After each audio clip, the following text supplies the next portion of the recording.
Vivez votre foi en vous confiant en Dieu.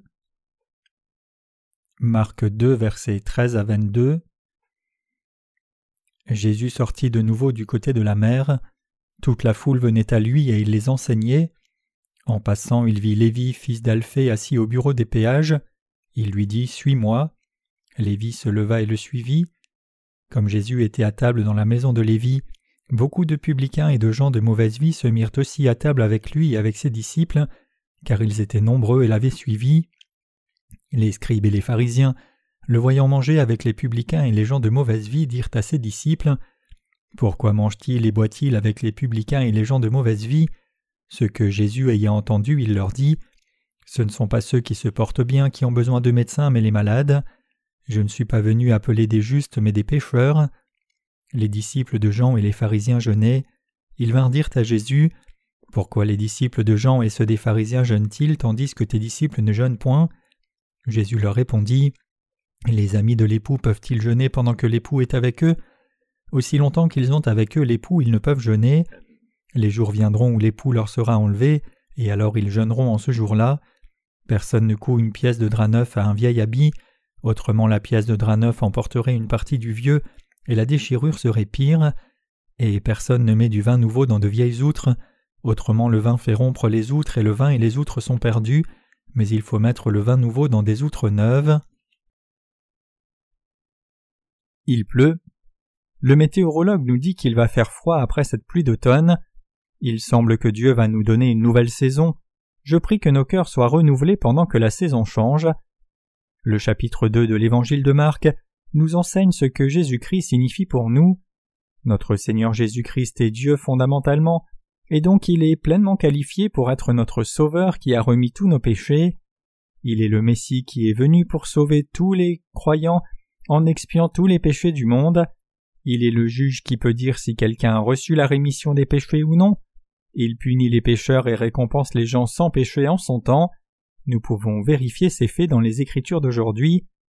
Quand Jésus a vu un homme paralysé à Capernaum, il a dit « Fils, tes péchés te sont pardonnés ». Il a expliqué ce qu'il voulait dire. « Je vous dis cela pour que vous sachiez que le Fils de l'homme a le pouvoir sur terre de pardonner les péchés. » Ce que Jésus nous a dit implique qu'il est le Sauveur qui nous donne la rémission des péchés. Que sont les religions dans le monde ? Nous devons reconnaître Jésus comme notre Dieu, non juste comme l'un des nombreux dieux des religions du monde. Voici la définition de ce que sont les religions populaires aujourd'hui. La religion est un système de doctrine d'homme, et c'est quelque chose où les gens adorent et s'appuient sur ce qu'ils considèrent comme respectable. Les gens créent des sujets dignes dans leurs pensées pour en dépendre et leur demander de l'aide. Ce sont les dites religions humaines. En d'autres termes, les religions sont ce que les gens créent et dont ils dépendent pour leur soutien. Par exemple, certains Chinois adorent leur héros de guerre, le général Guan Yu, comme leur dieu pour la maison. Ils accrochent le portrait du général Guan Yu et brûlent de l'encens devant. Quand ils ont des problèmes difficiles, ils prient Guan Yu et lui demandent de l'aide. Les gens dépendent des religions créées dans leurs pensées, et ils les abolissent aussi par eux-mêmes. Simplement, c'est un mirage créé dans la pensée des gens. Les gens créent leur propre Dieu, mais ils s'en séparent aussi dans leurs pensées. Donc nous pouvons conclure que les religions sont ce que les gens créent par eux-mêmes et qu'ils croient arbitrairement dans leurs pensées. Qui est Jésus ? Dieu est le seul qui existe réellement et nous sauve de tous nos péchés. Jésus est le personnage principal de l'évangile de l'eau et de l'esprit, et donc il est le vrai Dieu qui peut nous aider. Jésus, qui est réellement Dieu, est dans le cœur de ceux qui croient dans l'évangile de l'eau et de l'esprit. Il est Dieu qui est toujours avec nous en travaillant pour nous. Dieu vient par le Saint-Esprit dans le cœur des gens qui croient dans l'évangile de l'eau et de l'esprit, et il bénit les justes. C'est pour cela que ceux qui croient dans l'évangile de l'eau et de l'esprit se confient en ce Dieu vivant et le suivent. Donc nous, croyant dans l'évangile de l'eau et de l'esprit, jouissons du vrai bonheur en Jésus-Christ. Comment pouvons-nous avoir foi et bonheur dont nous ne pouvions que rêver ? C'est possible à travers l'amour de Jésus-Christ notre Dieu. Nous ne vivons pas notre foi que nous pouvons voir dans les autres religions du monde et dans les films. Nous sommes des gens bénis qui ont vraiment rencontré le Dieu vivant et ont reçu le salut dans l'évangile de l'eau et de l'esprit. Quand nous pensons à la façon dont nous pouvons rencontrer notre Dieu du salut et de la vérité, nous sommes reconnaissants pour une chose si précieuse. Évidemment, nous n'avons pas rencontré Dieu par nous-mêmes, mais Dieu nous a rencontrés. Alors que nous menons nos vies de foi, nous nous rappelons des bénédictions de Dieu de temps en temps. Notre Seigneur est le Dieu vivant, il est la vérité et il est notre berger pour toujours. C'est merveilleux et comme un rêve. Les bénédictions de Dieu ne sont pas juste des théories mais la réalité. C'est ainsi que notre vie de foi diffère de ceux des autres religions de ce monde. Nous nous confions en Dieu qui vit toujours et nous bénit. Le Seigneur nous a donné l'évangile de l'eau et de l'esprit, et en croyant dans ce merveilleux évangile, toutes les bénédictions promises dans la Bible sont devenues vraies. Nous marchons avec ce Dieu et travaillons avec lui. Vous allez déborder de reconnaissance et de surprise quand vous réaliserez chaque bénédiction de Dieu qui est vraie et réelle. Cependant, nous tendons à oublier sa grâce même quand nous partageons l'évangile de Dieu avec les gens. Néanmoins, le Seigneur est avec vous et moi et travaille pour nous protège, nous guide et accomplit sa volonté à travers nous. Par la foi que Dieu nous a donnée, nous pouvons voir l'œuvre de Dieu dans son Église. Je voudrais réinsister sur le fait que nous sommes vraiment des gens heureux avec les bénédictions de Dieu.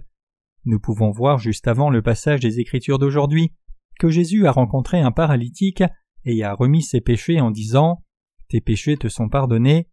De plus, il a guéri le paralytique et lui a dit de se lever et marcher. Jésus a répandu une telle bénédiction sur le paralytique. Après cela, Jésus est allé à la plage. Capernaum était un village sur la rive. Quand il est arrivé à la plage, une grande foule le suivait. Jésus leur enseigna comment aller au ciel. Quand Jésus a vu Lévi, fils d'Alphée, au bureau des recettes et l'a appelé « Suis-moi », il s'est levé immédiatement et l'a suivi. Jésus est le sauveur pour tous les pécheurs. Cette fois, Jésus est allé dans la maison de Lévi, le chef des collecteurs, et a mangé avec eux. Parmi ceux qui étaient assis avec Jésus se trouvaient les amis de Lévi, ses collègues collecteurs et des pécheurs publics. Jésus les appréciait. Comme vous le savez, Jésus n'est pas seulement notre Messie pour sauver tous les gens des péchés, mais aussi notre ami. Donc partout où Jésus allait, l'endroit était rempli de pécheurs. Ces pécheurs désiraient être avec Jésus peu importe qui il était. Ils suivaient Jésus juste sur une rumeur au sujet de Jésus. Jésus était toujours heureux de manger avec les pécheurs, comme les collecteurs, et leur enseigner la vérité. Beaucoup de gens ont cherché à suivre Jésus, et il nous a réellement sauvés de tous nos péchés et est devenu un ami pour ceux qui pêchent encore et encore. Notre vrai Sauveur nous a donné l'évangile de l'eau et de l'esprit. Il veut toujours délivrer les gens insuffisants par l'évangile de l'eau et de l'esprit. Il y avait certaines personnes arrogantes du temps de Jésus comme aujourd'hui. Ils se sont moqués de Jésus, alors que les gens humbles suivaient Jésus encore plus volontiers parce qu'ils reconnaissaient leurs limites. C'est pour cela que nous pouvons appeler Jésus l'ami des pécheurs. Les gens qui se considéraient comme sans défaut comme les pharisiens et les scribes disaient « Comment se fait-il que votre enseignant Jésus mange et boive avec des collecteurs et des pécheurs ? Comment peut-il ne pas reconnaître et manger avec de tels pécheurs bien connus ?» Quand Jésus a entendu cela, il leur a dit « Ceux qui vont bien n'ont pas besoin de médecins, mais ce sont les malades. Je ne suis pas venu appeler les justes mais les pécheurs à la repentance. » Il dit que les gens qui se considèrent eux-mêmes comme bons et purs, vivant pieusement chaque jour, n'ont pas besoin de lui, mais ceux qui confessent qu'ils sont insuffisants et qu'ils commettent le péché chaque jour ont vraiment besoin de lui. En d'autres termes, notre Seigneur n'est pas venu appeler ceux qui pensent qu'ils ne commettent pas de péché, mais les pécheurs. Dieu dit qu'il appellerait les pécheurs et les purifierait par l'évangile de l'eau et de l'esprit, les mettrait à part, les adopterait comme ses enfants, et les conduirait pour jouir de la richesse et la gloire de Dieu. Les pharisiens et les scribes pensaient qu'ils étaient sans défaut et ont posé à Jésus la question suivante. « Pourquoi les disciples de Jean et ceux des pharisiens jeûnent-ils, tandis que tes disciples ne jeûnent point ?» Jésus leur répondit ainsi. « Les amis de l'époux peuvent-ils jeûner pendant que l'époux est avec eux ? Aussi longtemps qu'ils ont avec eux l'époux, ils ne peuvent jeûner. Les jours viendront où l'époux leur sera enlevé, et alors ils jeûneront en ce jour-là. » Marc 2, versets 19 à 20. Il s'est comparé lui-même à l'époux.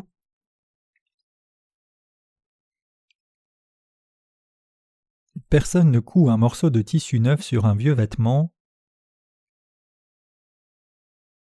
Au verset 21 et 22, le Seigneur dit « Personne ne coud une pièce de drap neuf à un vieil habit. Autrement, la pièce de drap neuf emporterait une partie du vieux et la déchirure serait pire. Et personne ne met du vin nouveau dans de vieilles outres. Autrement, le vin fait rompre les outres et le vin et les outres sont perdus. Mais il faut mettre le vin nouveau dans des outres neuves. Les chrétiens d'aujourd'hui ont besoin de renouveler leurs pensées. Nous sommes nés de nouveau en croyant dans l'évangile de l'eau et de l'esprit. Le Seigneur est venu sur cette terre pour nous sauver des péchés et a pris nos péchés en étant baptisé par Jean-Baptiste. C'est la vérité réelle. Les péchés de tout le monde sur terre ont été transférés sur Jésus-Christ. Donc il n'y a pas de péché dans nos cœurs qui croient dans l'évangile de l'eau et de l'esprit. C'est parce que tous nos péchés ont été transférés sur Jésus-Christ. Jésus-Christ a pris tous nos péchés une fois pour toutes en étant baptisé par Jean-Baptiste et est mort à la croix. Il est ressuscité des morts. Il nous a sauvés, nous qui croyons dans l'évangile de l'eau et de l'esprit, de tous nos péchés. Les gens comme nous qui croient dans l'évangile de l'eau et de l'esprit n'ont réellement aucun péché. Cependant, nous avons toujours besoin de renouveler nos pensées puisque nous avons reçu la rémission de tous nos péchés en croyant dans l'évangile de l'eau et de l'esprit. Comment transformons-nous nos pensées? Le récit sur l'ancienne outre et la nouvelle outre nous enseigne comment nous pouvons renouveler nos pensées et notre foi après avoir été sauvés du péché. Nous devenons des justes en croyant dans l'évangile de l'eau et de l'esprit. Cependant, si nous vivons selon nos anciennes façons de penser, la vraie foi ne grandit pas. Si vous êtes réellement devenus les enfants de Dieu en croyant dans l'évangile de l'eau et de l'esprit, et si vous avez cru que Jésus-Christ est le Fils de Dieu et le Messie de la race humaine, vous devez renouveler vos pensées de chair et vivre par la foi qui se confie dans la justice de Dieu. Nous croyons que Jésus a expié tous nos péchés. Nous avons aussi reçu la rémission des péchés en croyant en Jésus-Christ, qui est venu par l'évangile de l'eau et de l'esprit. Si tel est le cas, nous ne devrions pas marcher selon notre ancien style de vie, mais nous devrions vivre notre foi en marchant sur la route de la foi. Nous devons renouveler nos pensées et réflexions en croyant dans l'évangile de l'eau et l'esprit. En d'autres termes, nous devons mener nos vies de foi en croyant dans la justice de Dieu. Nous devons faire cela parce que notre Seigneur a effectivement remis tous nos péchés. Notre Seigneur a pris nos péchés, a reçu le verdict de pécheur à notre place, et il est ressuscité des morts et nous a sauvés une fois pour toutes. Donc il n'y a réellement aucun péché en nous. Nous sommes nés de nouveau par la foi. Donc à partir de maintenant, nous devons penser et vivre par la foi qui se confie dans la justice de Dieu. Cela signifie que nous devons utiliser nos pensées et notre foi à cause de ce que le Seigneur a fait pour nous. Comment Jésus a-t-il dit qu'il nous conduirait après nous avoir délivrés de nos péchés? Comment a-t-il dit qu'il nous bénirait? Qu'a-t-il dit que nous devrions faire? Il nous a parlé non seulement de la rémission des péchés, mais aussi de la vie de la vraie foi après avoir reçu la rémission des péchés. Nous devons nous confier dans la parole de Dieu, penser par la foi, et vivre la vie de foi en nous confiant dans sa parole. Notre mode de pensée ne doit pas être le même que nous avions auparavant.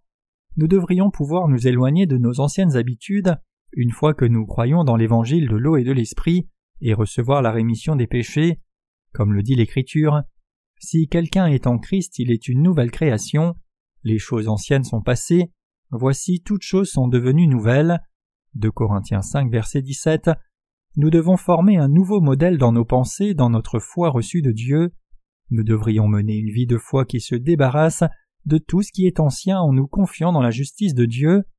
Le Seigneur nous a aussi dit « Et personne ne met du vin nouveau dans de vieilles outres, autrement le vin fait rompre les outres et le vin et les outres sont perdus. » Marc 2, verset 22. Nous ne pouvons pas comprendre ce verset si nous essayons de le traduire littéralement comme cela. Y a-t-il une raison de mettre du vin nouveau dans de vieilles outres? Pourquoi ce serait de nouvelles outres alors que l'on peut mettre du vin nouveau dans de vieilles outres? Si vous essayez de comprendre la parole de Dieu d'un point de vue mondain, vous finirez avec davantage de points d'interrogation dans votre tête. Mais si vous réfléchissez sur la parole de Dieu avec foi, en vous confiant dans la justice de Dieu, vous pouvez la comprendre spirituellement. Le vin nouveau doit être mis dans de nouvelles outres, ou sinon le vin nouveau va abîmer les outres, le vin se répandra et les outres seront perdues aussi. Voici la signification spirituelle de ce verset. Quand nous essayons de résoudre nos problèmes avec nos anciennes façons de penser, les choses ne fonctionnent pas. Une fois que nous devenons enfants de Dieu, nous devons vivre avec de nouvelles pensées dans la parole de Dieu. Nous devons prier que nos pensées soient renouvelées dans la parole de Dieu.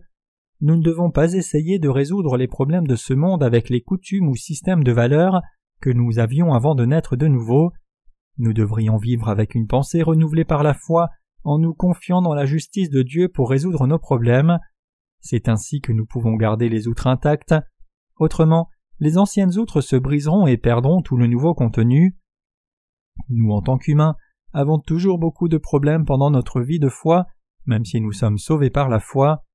Les choses ne fonctionnent pas si nous essayons de les résoudre avec les anciennes façons de penser et non avec la façon de penser renouvelée par la foi. Puisque ce que nous avions dans le passé n'était pas de la vérité, nous devrions l'enlever et entrer dans le monde nouveau de la foi.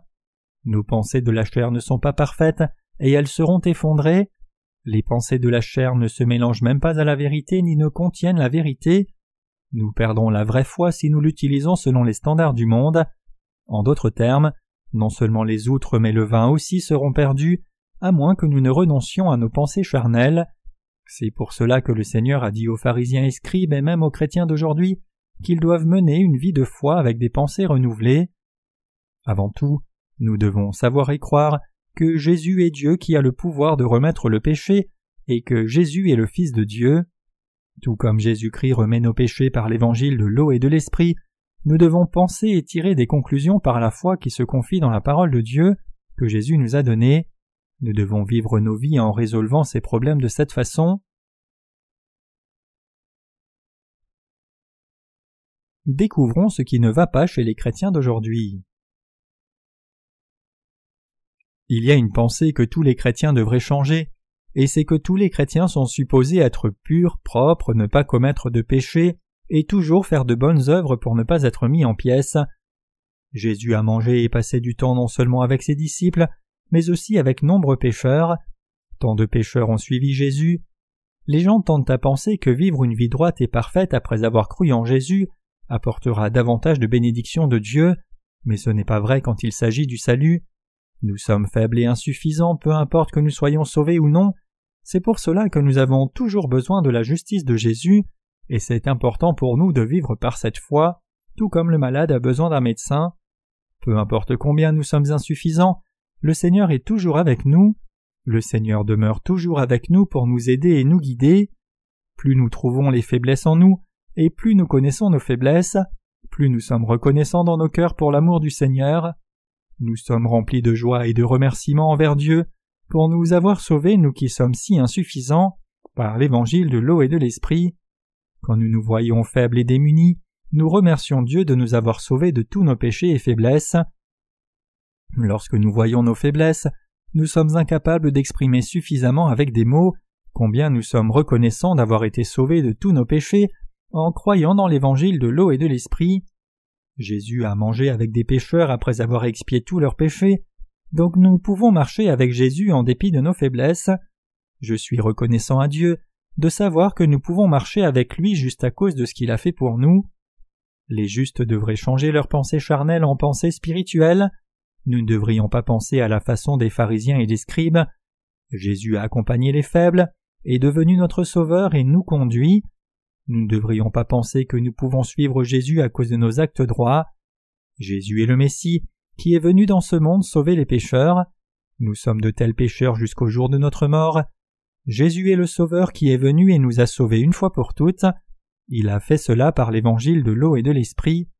Donc il n'y a pas de péché en nous, grâce à notre foi en lui. Il a pris tous les péchés que nous avons commis et les péchés que nous allons commettre pour le restant de nos vies quand il a été baptisé. Jésus a reçu le verdict pour nous à la croix pour que nous ne soyons pas coupables.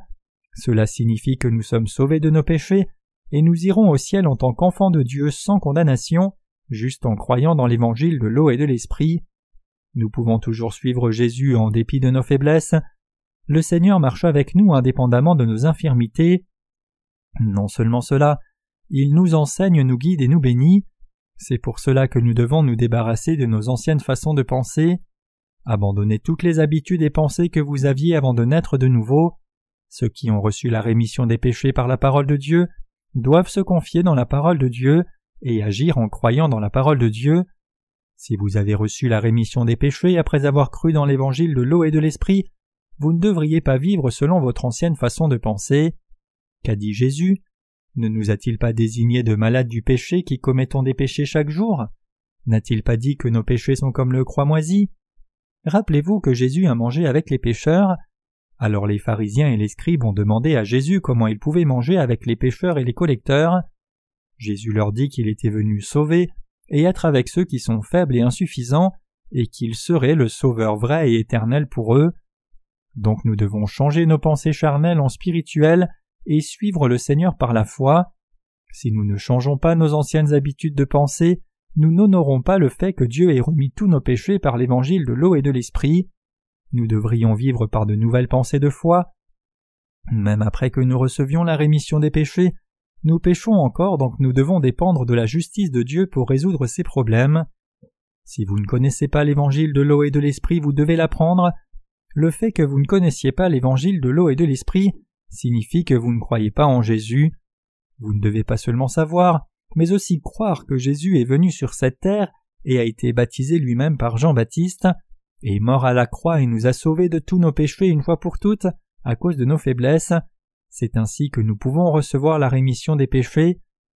À ceux qui ont cru et reçu la rémission des péchés, Jésus nous dit ceci: « J'ai enlevé tous vos péchés et faiblesses de toute votre vie, donc vos péchés ont été transférés sur moi, et maintenant vous devez me suivre par la foi indépendamment de vos faiblesses. » Il nous a dit qu'il a tout arrangé pour nous afin de le suivre par la foi. Le passage « Le juste vivra par la foi » devient vrai dans nos vies. Si vous vous appuyez sur les anciennes habitudes de pensée après avoir reçu la rémission de vos péchés, vous ruinez même la rémission de vos péchés. En d'autres termes, vous ne devriez pas penser selon les standards du monde, mais vous devez prendre des décisions basées sur la parole de Dieu et la foi. Autrement, votre foi échouera.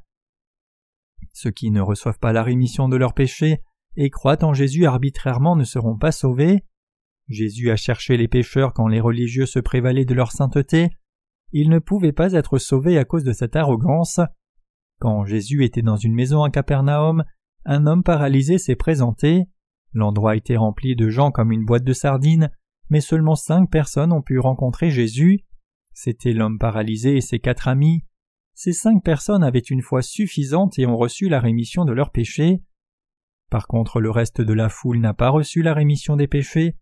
Ils ont pensé: Jésus va-t-il faire un miracle cette fois? Va-t-il guérir l'homme handicapé? Va-t-il guérir un lépreux? Ils se focalisaient sur la maladie physique et passaient à côté de l'essentiel. La maladie physique arrive parce que notre corps est faible. Dieu permet des difficultés et accidents pour que nous cherchions Dieu. Les gens qui veulent résoudre leurs problèmes physiques et croient que la solution à leurs problèmes physiques est le signe du favoritisme de Dieu sont ceux qui ont manqué le vrai but de la venue de Jésus sur cette terre. C'est mal de croire que la foi en Jésus vous donnera la santé, la richesse et la bénédiction. Jésus est venu sur cette terre pour nous sauver des péchés, nous adopter comme enfants de Dieu et nous bénir de toute bénédiction céleste.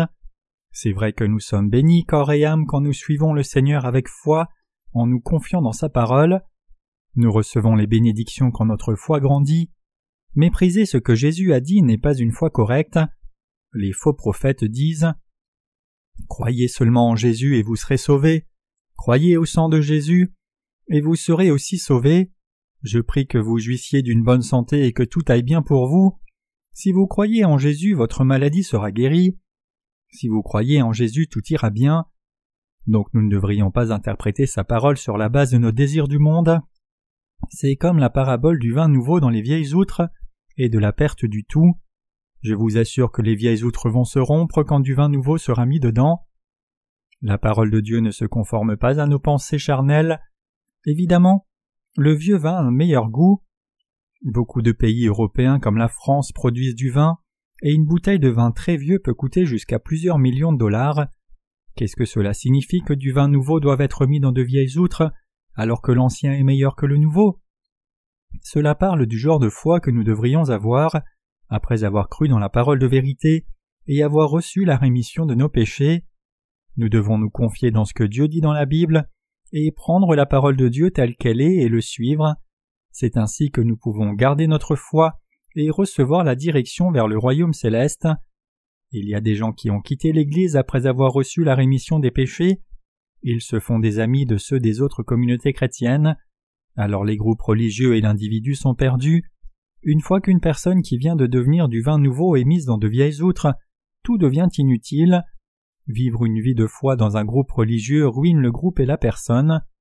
Donc les justes devraient s'assembler avec d'autres justes. Le Seigneur dit que nous pourrions le rencontrer seulement si nous changeons nos pensées. Il dit aussi que nous devions abandonner toutes les vieilles idées et le suivre avec une foi nouvelle en nous confiant dans sa parole. C'est le seul moyen juste de vivre notre vie de foi. Jésus a mangé et parlé avec des pécheurs et collecteurs. Avec qui un homme moyen voudrait-il manger? À ce moment-là, les pharisiens et les scribes étaient en position élevée. Si Jésus voulait être traité avec respect, il aurait dû manger et parler avec ces gens qui parlaient avec élégance. Cependant, les gens autour de Jésus étaient des pécheurs bien connus. Que faisaient les collecteurs? Israël était sous l'empire colonial romain à cette époque, donc les gens qui travaillaient au bureau des taxes collectaient la taxe et l'amenaient au gouvernement romain. Quand ils collectaient 10 cents de taxes, ils empochaient 5 cents pour eux-mêmes. C'est pour cela que les collecteurs étaient connus comme des pécheurs par les Israélites. Mais Jésus a vu Lévi, le fils d'Alphée, assis au bureau des taxes, et il lui a dit « Suis-moi ». Après cela, Lévi et ses amis mangeaient avec Jésus en riant fort et faisant du bruit. Du point de vue des pharisiens et des scribes, Jésus traînait avec des gens sans morale, donc ils pensaient qu'ils ne le fréquenteraient pas. Comme le dicton dit, si vous voulez connaître le caractère de quelqu'un, regardez les amis de la personne. Les pharisiens et les scribes ont regardé les gens autour de Jésus comme cela et l'ont ridiculisé entre eux. Donc Jésus dit ceci: « Fils, tes péchés te sont pardonnés. Je dis cela pour que tu saches que le Fils de l'homme a le pouvoir sur la terre de pardonner les péchés. Prends ton lit et marche. » Il prit alors effectivement son lit et s'en alla. Les gens étaient choqués. Cette fois, Jésus a appelé Lévi à le suivre et à manger avec des gens sans morale, donc il ne remplissait pas les standards des pharisiens. Jésus dit alors: « Je ne suis pas venu appeler les justes mais les pécheurs à la repentance. » Et personne ne coûte un morceau de tissu neuf à un vieux vêtement. Nous utilisons habituellement des ajouts sur un vieux vêtement. Cet exemple ne peut pas être compris selon la parole de Dieu avec nos idées préconçues humaines. Le morceau neuf implique la nouvelle foi que les gens reçoivent dans l'évangile de l'eau et de l'esprit, après avoir reçu la rémission des péchés. Donc ce passage signifie que nous qui sommes nés de nouveau devrions appliquer la nouvelle foi à nos problèmes quotidiens. Nous devrions mettre cette nouvelle foi en pratique pour résoudre les problèmes dans nos vies. Jésus dit aussi que nous devions mettre le vin nouveau dans de nouvelles outres. Cela signifie que nous devons suivre Jésus en croyant dans l'évangile de l'eau et de l'esprit, puisque nous avons changé nos pensées et reçu la rémission de nos péchés par l'évangile de l'eau et de l'esprit. C'est le moyen de marcher avec le Seigneur. Vous et moi avons encore beaucoup de défauts et de faiblesses. Peu importe combien de ces problèmes nous avons, cela n'affecte pas notre vie de foi, aussi longtemps que nous tenons la foi basée sur la parole de Dieu. Mais si nous ne changeons pas nos pensées et essayons de suivre Jésus avec nos vieux standards, cela créera toujours des problèmes. Si quelqu'un essaie de vivre une vie de foi avec de vieilles habitudes de pensée, il abandonnera sa vie de foi finalement. Parmi ceux qui ont prétendu avoir reçu la rémission des péchés, il peut y avoir ce genre de gens. Ces gens quittent l'Église de Dieu pour vivre une vie de foi séparée, jugeant les serviteurs de Dieu. Comment les serviteurs de Dieu peuvent-ils se comporter ainsi? Ils devraient avoir mieux fait. Ils ont toujours des pensées du monde. C'est ainsi que leur outre se brise et qu'ils ne peuvent plus continuer leur vie de foi du tout. Nous devons vivre notre foi chaque jour en nous confiant dans la justice de Dieu. Nous devons résoudre les problèmes un à un dans la parole de Dieu. Vous et moi avons toujours beaucoup de problèmes. Une fois que nous résolvons un problème, un autre problème arrive. Ce sont des problèmes de famille, des problèmes de travail et problèmes de santé qui arrivent l'un après l'autre. Nous devons résoudre tous ces problèmes par la foi. Nous devons le faire dans la parole de Dieu. N'essayez pas de résoudre vos problèmes par les moyens du monde. Le vin nouveau doit être mis dans de nouvelles outres seulement. C'est la vérité. Je remercie Dieu de nous avoir donné cette précieuse parole de vérité.